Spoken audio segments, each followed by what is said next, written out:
1800ల చివరలో ఎలెనా ఒక ధనిక కుటుంబానికి చెందిన ఎంతో ఉత్సాహవంతురాలైన అమ్మాయి. ఆమె స్థానిక వడ్రంగిని ప్రాణంగా ప్రేమించింది. కాని సామాజిక గౌరవం కోసం పాకులాడే ఆమె తండ్రి వారి వివాహానికి ఒప్పుకోలేదు. వారిని విడదీయడానికి ఎలెనాను బలవంతంగా మంచు పర్వతాల మధ్య ఉన్న సారోఫుల్ హార్ట్ కాన్వెంట్ అనే కోట లాంటి ఆశ్రమంలో చేర్పించాడు.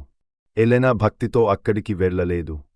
తన వెరిగిన గుండె గాయం నుండి తప్పించుకోవడానికి తీవ్ర దుఃఖంలో సన్యాసినిగా ప్రమాణం చేసింది. ఏళ్లు గడిచాయి. ఎలెనా ఆ కాన్వెంట్లో నర్సుగా మారింది. ఏళ్లు గడిచాయి. ఎలెనా ఆ కాన్వెంట్లో నర్సుగా మారింది. ఒక భయంకరమైన శీతాకాలంలో సమీప గ్రామంలో ప్లేగు వ్యాధి వ్యాపించింది.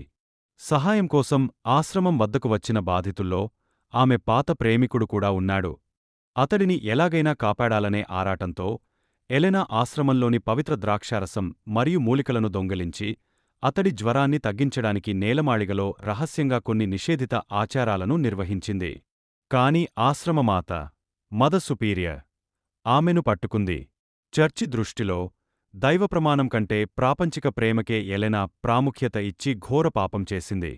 ఆమె ఆత్మను శుద్ధి చేయడానికి శిక్షగా ఆమెను కాన్వెంట్ సెల్లార్లోని ఒక గోడ మధ్యలో పెట్టి సజీవంగా సమాధి చేశారు. ఆమె దగ్గర కేవలం ఒక కొవ్వొత్తి మరియు జపమాల, రోజరీ మాత్రమే వదిలేశారు. ఆమె వెంటనే చనిపోలేదు.